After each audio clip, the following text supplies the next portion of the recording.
예, 우리 오늘 같이 볼 말씀은 시편 133편입니다. 우리 같이 한번 공독하고 시작하면 좋겠습니다. 133편. 그러면 우리 한 절씩 같이 제가 먼저 교독하겠습니다. 보라, 형제가 연합하여 동감이 어찌 그리 선하고 아름다운고. 머리에 있는 보배로 기름이 시온 곧 아론의 시온에 들어서 그의 어디까지 내려가고. 같이 읽겠습니다.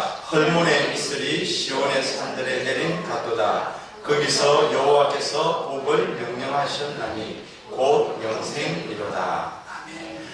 여러분 이거 보시면 이 제목이 안 나와 있는데요. 이게 여러분 성경책을 한번 펼치시면 더 좋을 것 같습니다. 여러분 여기 우리 시편 133편은 제목이 따로 달려 있어요. 그게 뭐라고 되어 있냐면 맞습니다. 다윗의 시 곧 성전에 올라가는 노래라고 되어 있습니다. 이스라엘 백성들이 멀리서 순례객들이라고 그러잖아요. 예루살렘으로 올라가서 하나님을 예배할 때 올라가면서 불렀던 노래입니다. 여러분 우리가 하나님 앞에 나아가기 위해서 그리고 하나님을 예배하는 과정에서 불렀던 노래라고 하면 여러분 도대체 어떤 노래를 불렀을 것 같습니까?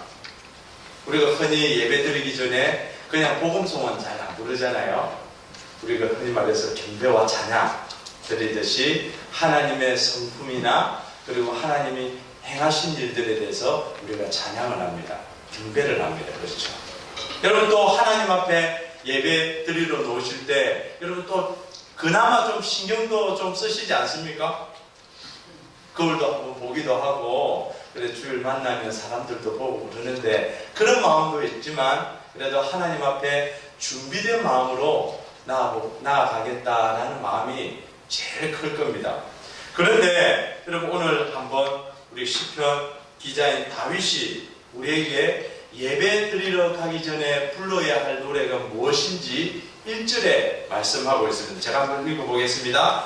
보라, 형제가 연합하여 동감이 어찌 그리 선하고 아름다운고 라고 이야기를 합니다. 여러분 읽어보면 형제가 연합한다, 동거한다. 형제는 신앙의 공동체를 말할 겁니다. 그렇죠?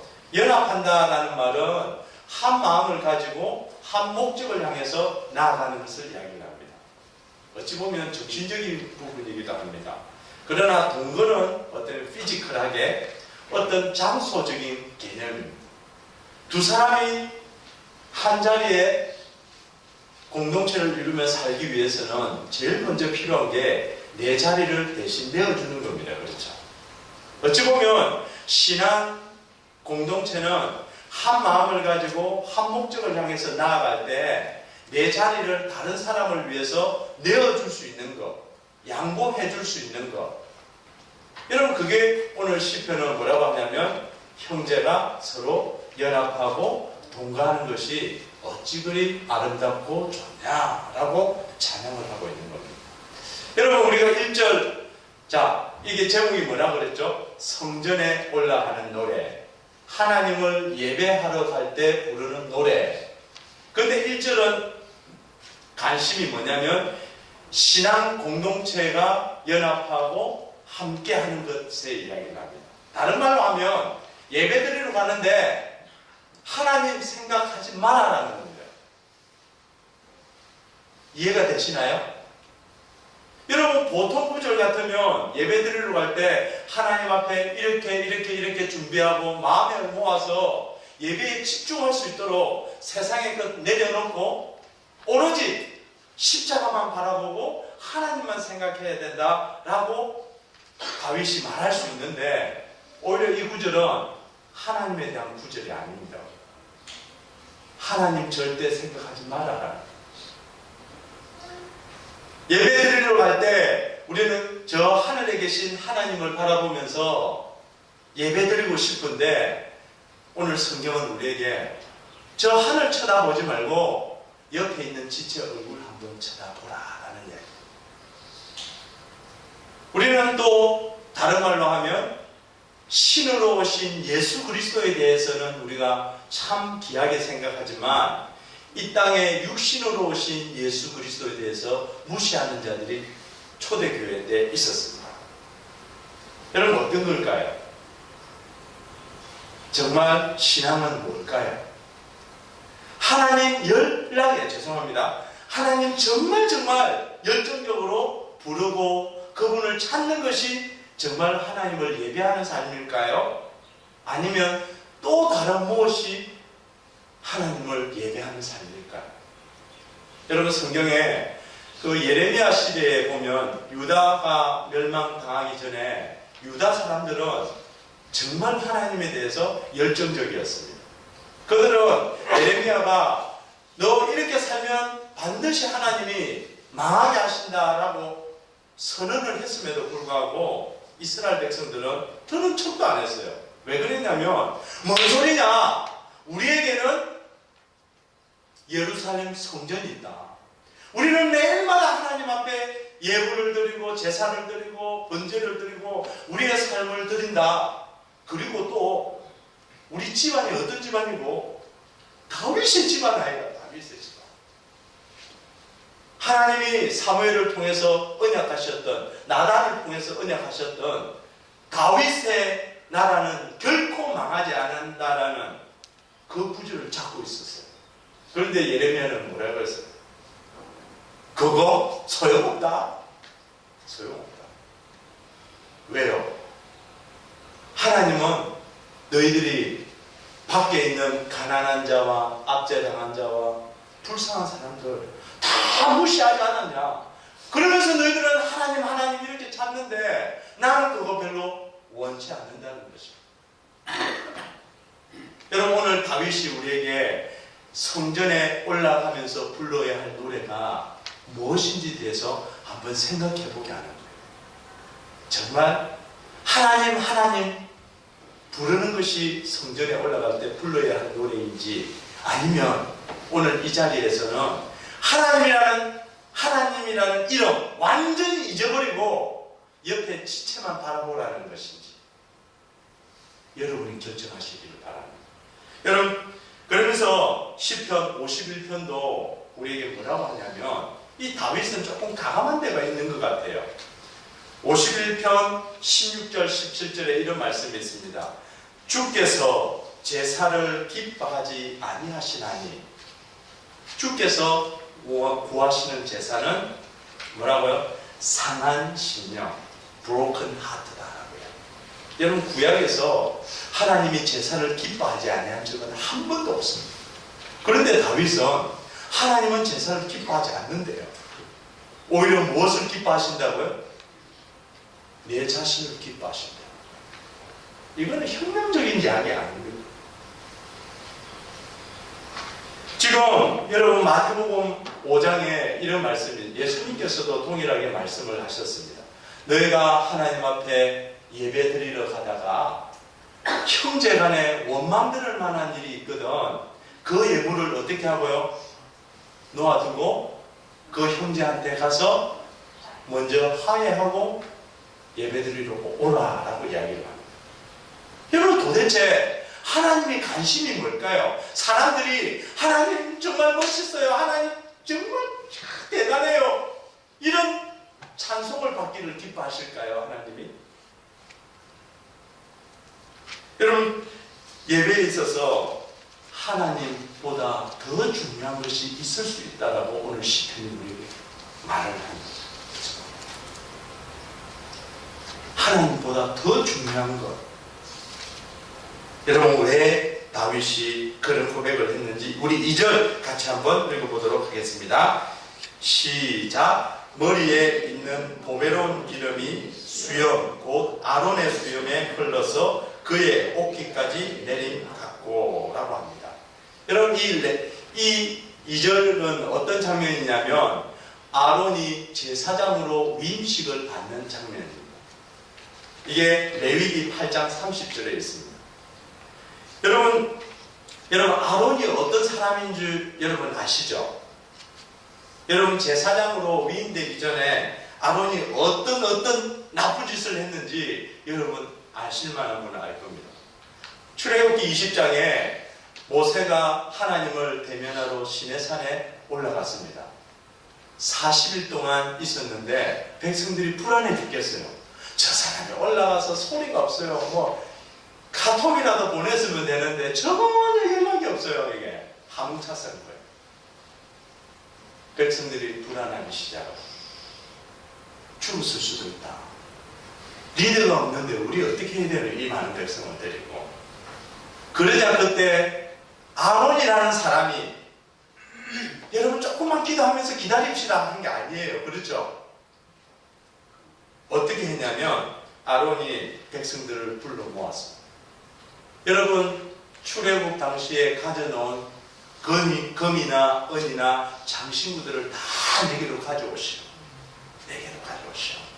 내가 여러분들을 위해서 애굽 땅에서 인도하여 낸 여호와를 만들어 드리겠습니다. 불안해하지 마십시오 하면서 여러분 무엇을 만들었나요? 금송아지를 만들었어요. 골든 카프를 만들었어요. 누가 주도했다고요? 아론이 했어요. 그러자 하나님이 모세를 내려보내죠. 야, 밑에 깽판 났다. 이거 내려가봐라. 지금 얘하고 나하고 이 대화가 중요한 게 아니다. 밑에 사고 났다. 그래서 내려온 거 아닙니까? 여러분, 그러자 아론이 뭐라고 변명을 합니까? 아니, 백성들이 자꾸 내한테 보채니까 저도 어쩔 수 없이 했다라고 하면서 엄청난 수가 그날 진멸당했습니다. 여러분, 누구죠? 그 아론이 레위기 8장 20절에 제사장으로, 대제사장으로 세움을 받습니다. 야, 여러분 대단하지 않습니까? 여러분, 우리 한국의 청문회하고 인사청문회도 조금만 흠이 있어도 어째요? 끄집어내리라고 다 그러잖아요. 그런데 여러분, 이 아론은 하나님 앞에 우상을 만들었던 자고, 아론 때문에 한두 명이 아니에요. 몇천 명이 죽어나갔어요. 그죠? 돌을 던져 죽여도 시원치 않은 사람을, 여러분, 누구를 세웁니까? 이스라엘의 가장 거룩한 대제사장으로 세우고 있어요. 여러분은 어떤 마음으로 있는지 모르겠지만, 여러분, 하나님이 도대체 이러실 수 있는 분이 아닙니까? 하나님은 흠이 많아도, 그렇죠? 기름을 부어서 또 새롭게 하시는 분도 하나님이시고, 여러분이나 저나 뭐 따져보면 뭐 여러분이 더 우수하시겠지만, 그죠? 다 우리가 비슷해요. 다 비슷해요. 그런데 다 예수 그리스도 은혜로 우리가 새롭게 시작할 수 있는 사람들이라. 지금 이 기름 부음은 다른 의미가 아니라 좀 다르게 살자는 거예요. 그죠? 기름을 붓는다는 것은 이 기름 자체에 특별한 의미가 있는 것이 아니라 내가 너를 위해서 특별하게 너를 구별했다. 너 세상 사람들하고 다르게 좀 살았으면 좋겠다. 구별된 삶을 살았으면 좋겠다. 여러분, 그게 거룩이라는 의미고, 그 거룩한 무리들을 향해서 뭐라고 합니까? 신약에서는 성도라고 합니다. 여러분과 제가 거룩한 무리라는 겁니다. 여러분, 그런데 여러분, 시편 기자가 지금 뭘 이야기합니까? 거룩이라 그러면 우리는 왠지 모르게 좀, 여러분이 생각하는 거룩은 뭡니까? 좀 신령하고 뭔가 모르게 기도도 좀 이렇게 그럼하시고, 그죠? 철랑거림 없이 뭔가 모르게 경건한 모양으로 있고, 성경도 많이 보고, 그냥 이야기할 때마다 성경이 흘러나오고 막, 그죠? 기도해도 오랫동안 하시고, 그런 거룩을 생각하십니다. 그런데 오늘 시편은 우리에게 뭘요? 형제와 연합하여 동거하는 것이 뭐와 같다고요? 거룩이다라고 합니다. 여러분, 거룩. 여러분, 여기 우리가 서로 형제와 연합하고 동거하는 것이 참 애매할 때가 많습니다. 이게 거룩이라 하지만 애매한데, 여러분 레위기 19장을 한번 펼쳐주시면 감사하겠습니다. 성경책이 있으시면 레위기 19장을 한번 보시면 좋겠습니다.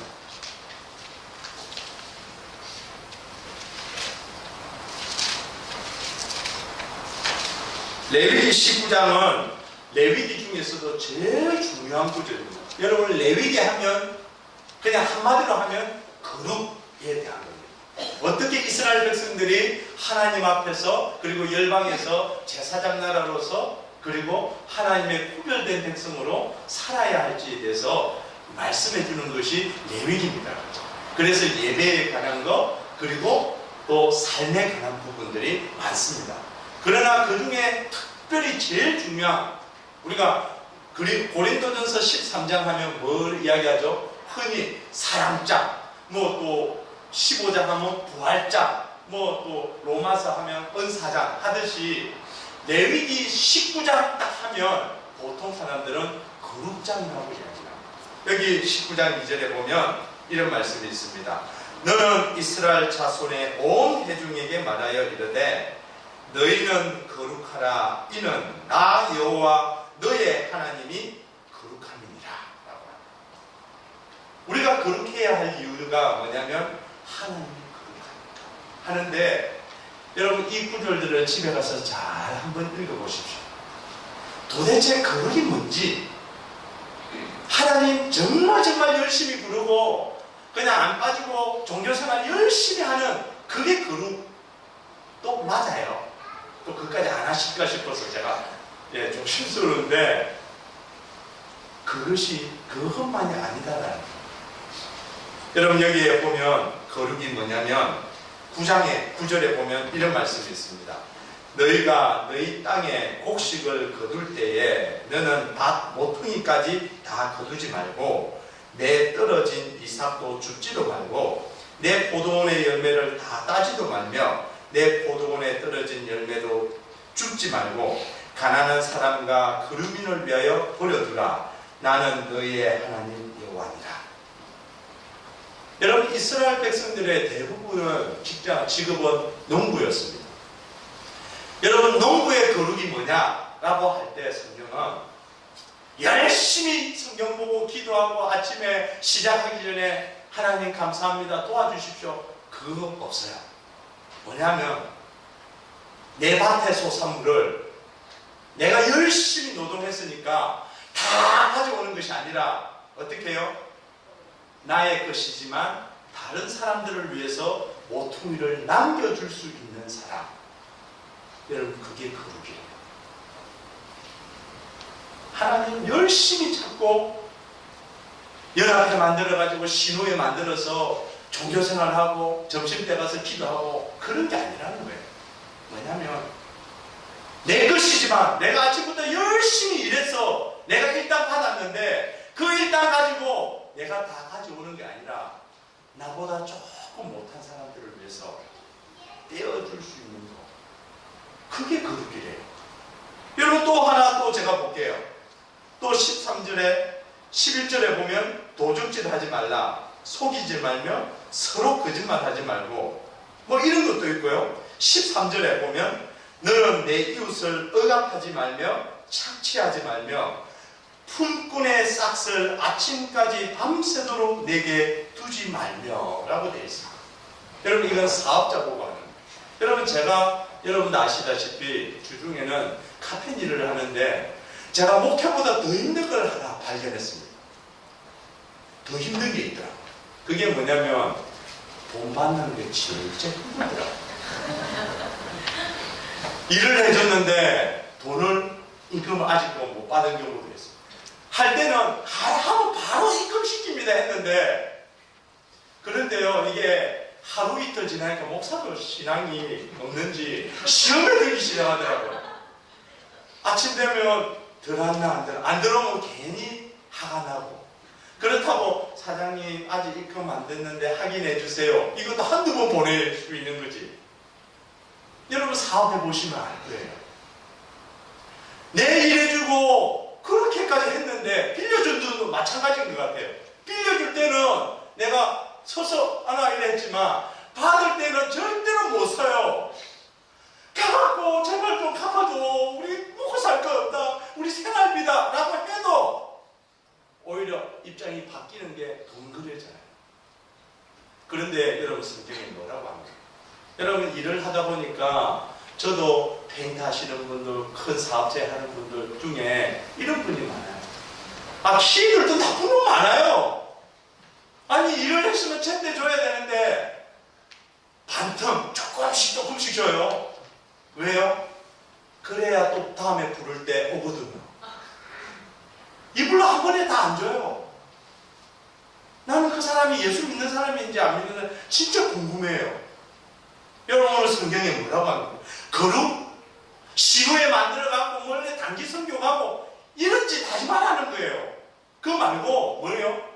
사업자면 일 시킨 사람, 일꾼에게 그날 품삯 그날 주라는 거예요. 여러분, 이거 사업해 보신 분들 진짜 알 수 있어요. 결국 쓰시집에도 남는 게 임금비 아닌가요, 여러분? 그죠? 어쩌든가 임금비에서 주르는 게 돈 버는 거다라고 우리 생각이 있는데, 그런데 우리는 그 돈을 가지고 안 주는 거예요. 여러분, 도대체 예수 믿는 사람들의 거룩이 뭘까요? 주일날 예배당에서 열심히 찬양하고, 내가 방학 되면 저 바누아투 선교 간다, 어디 간다. 여러분, 그것도 해야 됩니다, 여러분. 해야 되는데, 정말 거룩이라 오늘 성경이 말하는 거는, 사업주라면 임금부터 제대로 주라. 그것 가지고 남 조절하려고 생각하지 마라. 여러분, 거룩은 멀리 있지 않아요. 그리고 또요, 어디 있습니까? 15절에 보면 너희는 재판할 때 불의를 행하지 말고 가난한 자의 편을 들지도 말고 세력 있는 자라고 두둔하지 말고 공의로 사람을 재판해라. 외모로 가지고 판단하지 마라. 재판관이라면 그 사람이 그저 돈 있다고 해서 권력이라고 해가지고 오른쪽으로 잘 판단해주고 그러지 말라는 거예요. 그게 아니라는 거예요. 여러분, 한국의 큰 교회들, 저번에 저희는 개인적이지만 S교회 그 목사님이 나와서 그런 이야기예요. 우리 교회 장로님들은 전부 다 법조인들이고 다 판사라고 그래요. 다 큰일 한대요. 그러나 여러분 어떻습니까? 한국 교회는 어때요? 오히려 있는 사람들끼리 더 잘해주잖아요. 여러분, 그것이 하나님이 원하는 거룩이 아니잖아요. 예수를 믿기 때문에 더 잘해주고 안 믿기 때문에 조금 못해주고 아니라는 거예요. 재판관이라면 사람 눈치 안 보고 정확하게 그냥 들도 알고 들도 알고 그것이 거룩이다라고 이야기를 합니다. 16절에 보면 또 있어요. 너는 내 백성 중에 돌아다니면서 사람을 비방하지도 말고 내 이웃의 피를 흘려 이익을 도모하지도 말아라. 여러분, 우리가 돌아다니면서 다른 게 아니에요. 이 집 저리 다니면서 이 소문했다가 저 소문했다가 그냥 이거 뭐 저렇다더라 요렇다더라 하면서 카드라 하는 거, 여러분, 그것도 거룩이 아니래요. 여러분, 이 레위기 19장은 정말 우리가 거룩한 것이 어디서 일어나야 하냐면 예배당이나 하나님 앞에서가 아니라 우리의 일상의 삶 속에서, 내 가정에서나 일하는 일터에서 하나님의 거룩을 추구하지 않으면 안 된다는 거예요. 그러면서 어떻게 해요? 또 마지막으로 한 구절만 더 읽어보면 35절, 36절에 보면 너희는 재판할 때나 길이나 무게나 양을 잴 때나 불의를 행하지 말고 공평한 저울과 공평한 추와 공평한 에바와 공평한 흰을 사용하라. 나는 너희를 인도하여 낸 여호와다. 장사하는 사람들, 뭐 저도 해당될 수도 있어요. 쏘리지 말라는 거예요. 이중잣대 돼가지고 손님할 때 내줄 때하고 내가 잴 때 다르게 하지 말라는 거예요. 원가 쏘리지 말라는 거예요. 여러분, 우리 그리스도인들이 그것만 이 땅에 오클랜드에서 해도 여러분 어떻겠습니까? 야, 교회 다니는 사람들 다르네. 정말 다르네. 저 사람은 기도할 줄 아는 줄 알았더만 아니구나. 니 어디 교회 다녀? 예당 교회 다니지. 여러분, 그게 전도 아니겠습니까? 아무리 예수 믿어라 예수 믿어 해도 나는 이하고 같은 예수 안 믿고 싶다. 네가 가는 그 하나님 나라 나 안 가고 싶다는 거예요. 여러분, 거룩이라는 게 하나님 찬양하고 위대한 이런 게 아니라 우리의 일상에서 정말 형제를 어떻게 해요? 연합하고 동거하는 것이 막연한 것이 아니라는 거예요. 막연한 것이 아니라 내 일상에서 정직하게 행하고 공의를 행하고 그렇게 살아가는 것 하나님이 정말 기뻐하시고 아름답게 보신다고 오늘 시편 기자가 우리에게 이야기를 합니다. 그러면서 우리 또 그 다음 구절을 우리 같이 한번 읽어보도록 하겠습니다. 133장 3절 전반절입니다. 시작. 헐몬의 이슬이 시온의 산들에 내린 같도다 라고 이야기를 합니다.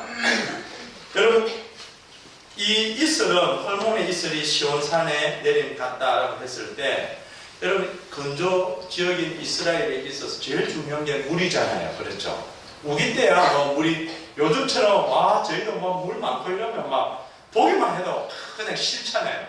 그러나 이스라엘은 우리하고 지역이 다르지 않습니다. 바짝바짝 마르는 곳에 물 하나가 뭘 상징하는? 생명을 상징합니다. 생명. 이슬은 생명을 상징합니다.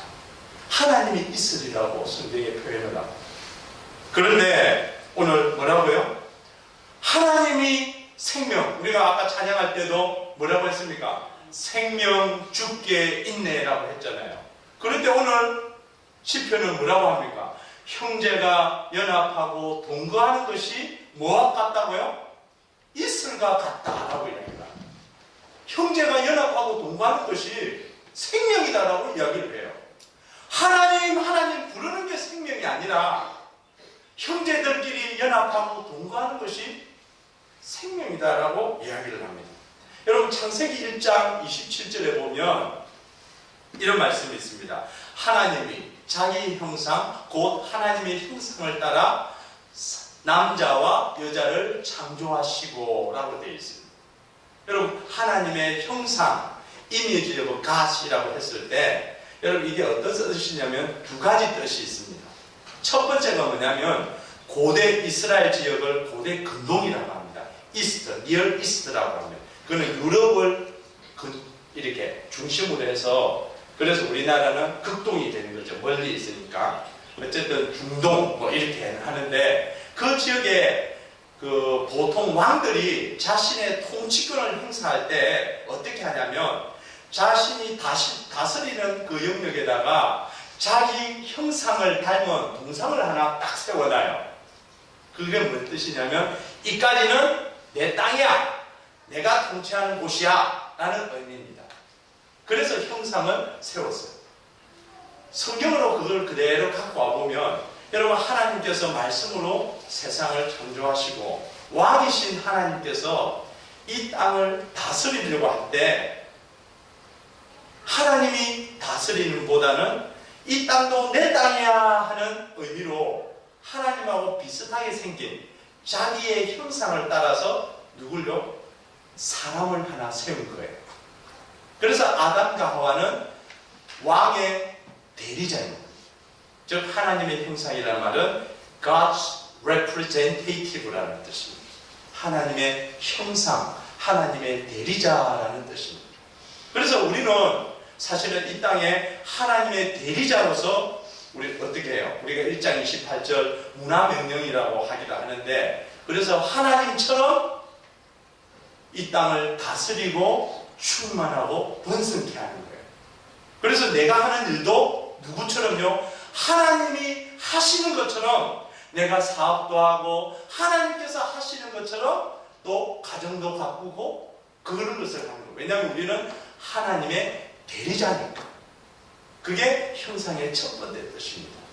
두 번째 뜻은 뭐냐면 하나님이 자기의 형상대로 곧 남자와 여자를 창조하셨다라고 했을 때 이 형상이라는 말은 관계적인 존재를 의미합니다.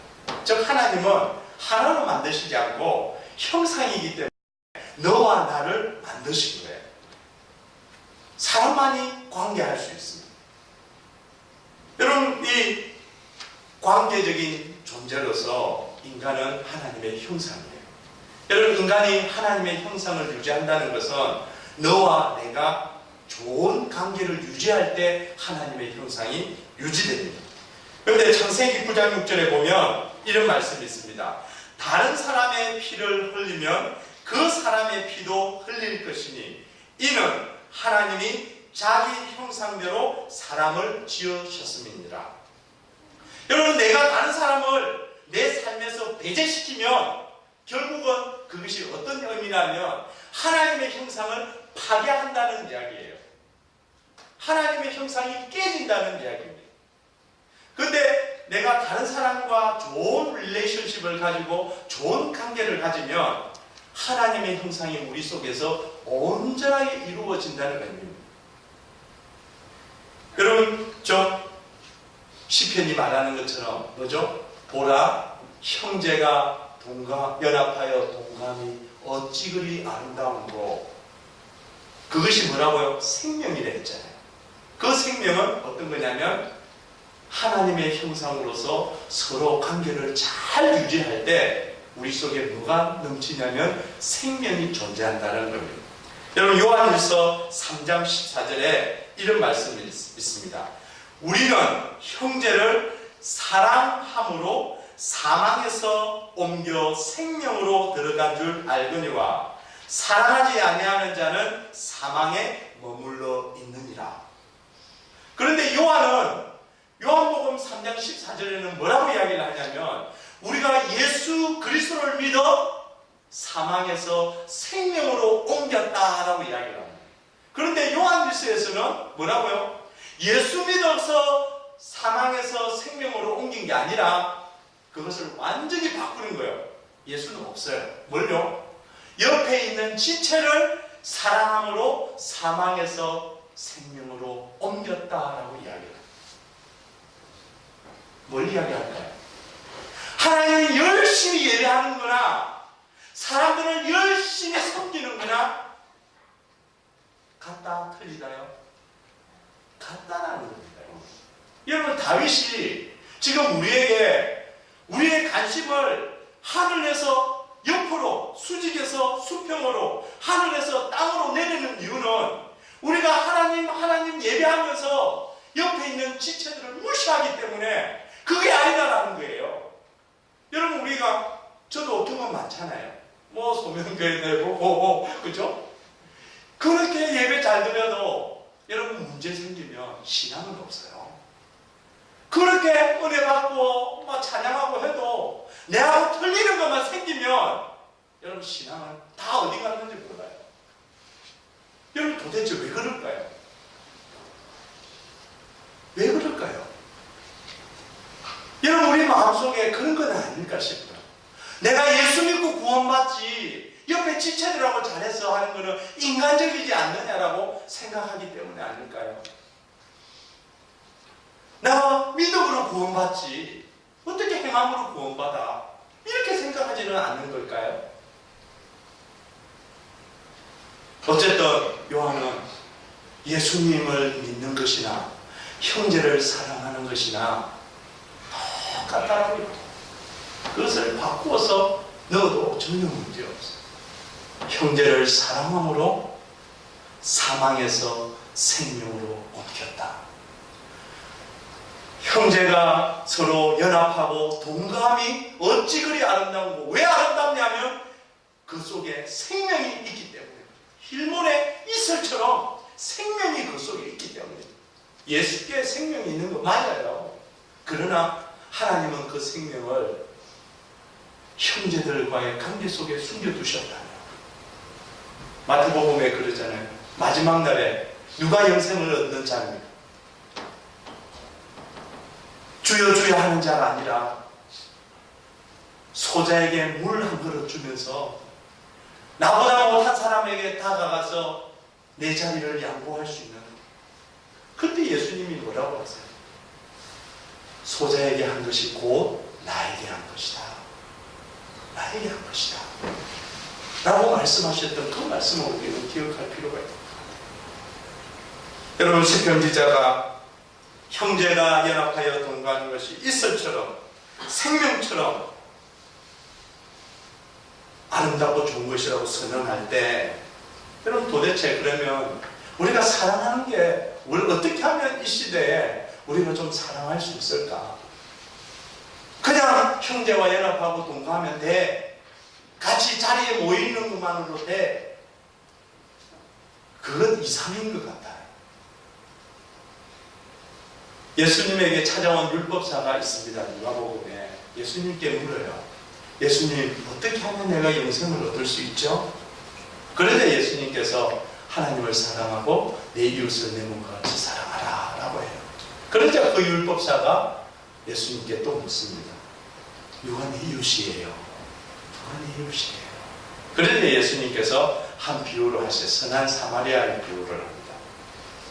저는 이 선한 사마리아의 비유를 읽으면서 야, 이 사람 요즘에 정말 인기 없는 사람이겠다.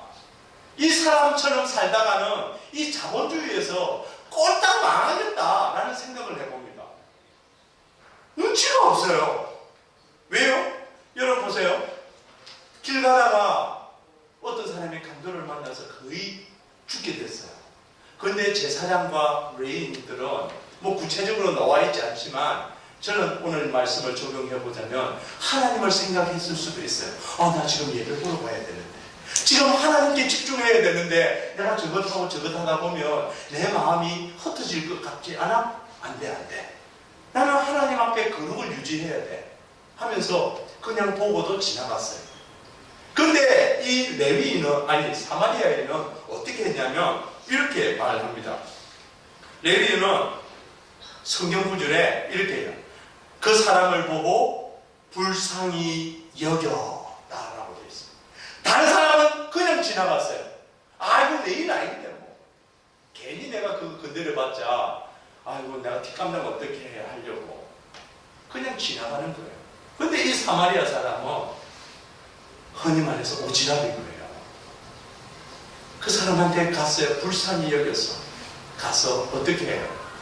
상처난 것을 응급치료를 해주고 그 정도 하면 됐지 않습니까? 또 나귀에 태워가지고 또 어디 가요? 여관에 가서 여관비 대신 내주고 치료해라 그러고 또 그 넘어가서 오지랖이죠. 또 뭐냐면 나중에 하다가 돈 더 필요하면 내가 올 때 들려서 여러분 이 사람이 있어요. 여러분 우리가 이 시대에 자본주의 사는 사람이 그죠? 가는 길 멈추고 위험을 감수하면서까지 자신의 시간이나 돈을 허비하면서까지 우리가 꼭 그렇게 해야 돼요. 여러분 정말 우리가 사마리아인 사람 닮고 싶습니까? 여러분의 자녀나 제 자녀가 일한다면 됐다 니 공부나 열심히 해라 이러면 니 할 일이나 해라 라고 하지 않겠어요. 그거는 다른 사람의 볼 일이지 니가 괜히 그렇게 나서지 마라. 나서다가 다친다. 여러분 우리가 이 시대에 그렇지 않습니까? 우리가 가르쳐주는 것이 교회에서 가르쳐주는 것이 열심히 공부해서 좋은 데 가라. 왜요? 좋은 직장으로 돈 더 많이 벌어야지. 그죠? 거기다가 조금 위로하기 위해서는 많이 벌어서 좋은 데 쓰면 안 되나? 하나밖에 없잖아요. 그런데 이 사마리아인은 자신의 것을 다 내어줘요. 정말 이 자본주의 시대에 어울리는 사람은 아닐 거라 생각해요. 우리가 따라야 할 모델은 아닌 것 같아요.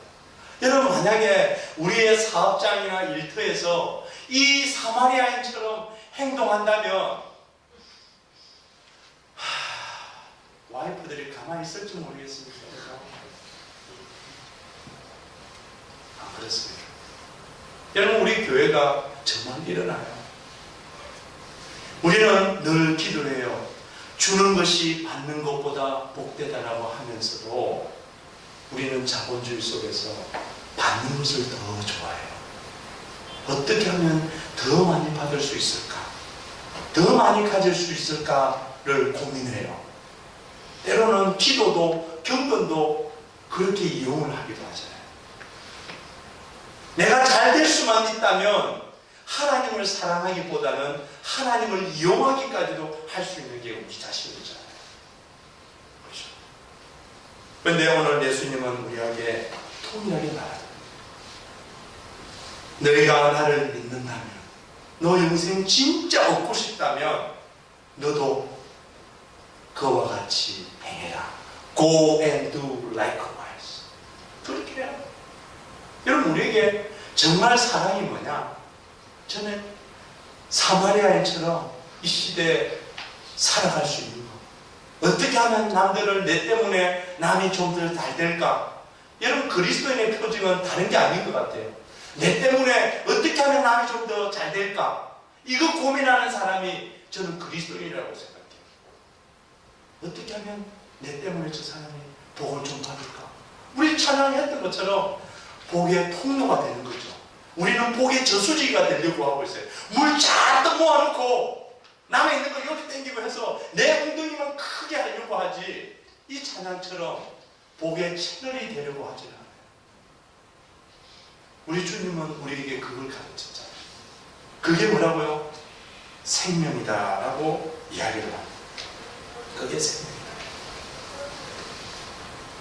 여러분, 저는 많이 돌아다니면서 그런 생각을 해봤어요. 도대체 뭐 이 하나만 해서 하자면, 여러분, 우리가 그리스도인들이 조금이나마 사랑을 실천할 수 있는 방법, 혹시나 집 두세 채 가지고 계신 분이 설령 있다면 렌트값 10불씩만 까주세요.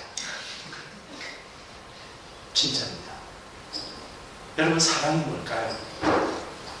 시세보다도 조금만 작게 해주세요. 내 모퉁이, 내가 열심히 일했기 때문에 내가 다 가지고 와야 돼. 정당한 거 맞아요. 자본주의는 그거 옳다 그래요. 그러나 하나님 나라 가치는 내 것을 내어주는 거예요. 그게 뭐라고 합니까?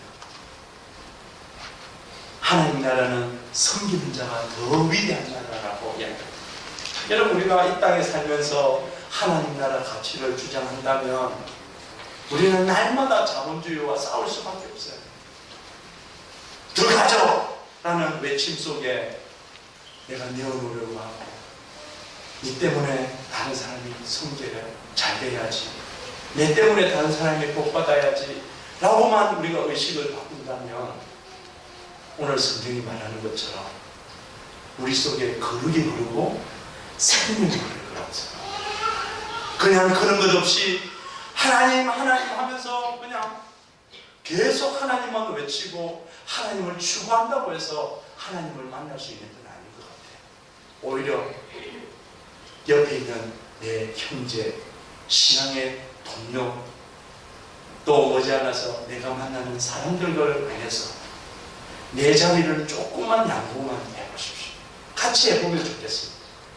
뭐 다른 소망은 없어요. 그냥 같이 예수를 믿는 하나님의 백성으로서 여러분은 여러분 자리에서 여러분 것들을 하나씩 내어놓으시고, 또 저는 또 내 자리에서 하나씩 내어놓는다면 정말로 하나님이 우리들을 통해서 영광을 받지 않겠습니까? 마지막으로 우리 마지막 구절, 후반절 같이 읽겠습니다. 거기서 여호와께서 복을 명령하셨나니 곧 영생이로다. 여러분, 여기서 거기서가 어딜까요? 영어 성경에서 보면 for there라고 되어 있습니다.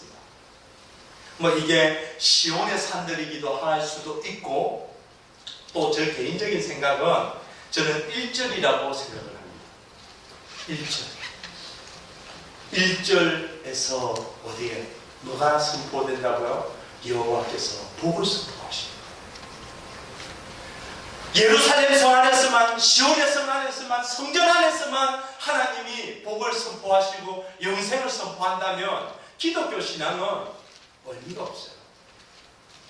하나님만 잘 섬기면 돼요. 여러분, 우리는 그런 종교가 아니잖아요. 세상에서 어떻게 살아가든 교회 안에만 얻으면 면죄부를 받는 그런 종교 아니에요. 우리 개혁주의는. 그렇죠? 어디에요? 교회가 아니라 시온산이 아니라 다윗의 언약, 서빈의식 아니라 어디에요? 내 형제를 연합하고 동거하는 그곳에서 하나님께서 기대하지 못했던 거, 내가 그렇게 갈망하려고 했던 거, 뭘요? 복이 선언되는 거예요. 그 복은 영생이라는 거예요. 하나님을 알아가고 그 하나님 아는 그 가운데 내가 기뻐하는 것, 여러분 그곳에서 복이 옵니다. 여러분 우리가 이웃을 한번 섬겨보세요. 여러분 아시잖아요. 그렇죠? 내가 뭐 렌트값 10불이는 깎아줘 보세요. 여러분 테넌트는 어쩌겠습니까? 집 관리 잘 해줄 거예요. 야 우리 주인 좋다 하면서, 그죠? 오며 가며 칭찬 안 하겠습니까? 여러분 다른 데 있는데 가지 않아요. 그 영생은 바로, 그 복은 내 이웃 어디죠? 형제와 연합하여 동거하는 그 자리에서 여호와께서 복을 선언한다고 오늘 말씀하셨습니다. 말씀을 정리하겠습니다. 하나님 앞에 예배하러 가는 자리, 우리가 생각해야 할 게 뭘까요? 하나님만 집중하면 예배에 성공하나요? 예배에 성공할 수 있습니까? 오히려 시편 기자는 우리에게 하나님 생각 이제 좀 잊어버리라. 하나님 생각 잊어버리고 옆에 있는 지체를 향해서 하나님의 사랑으로 섬겨가라. 너 거 조금 내어줘라. 그러면 하나님께서 우리에게 뭘요? 영생을 주시겠다.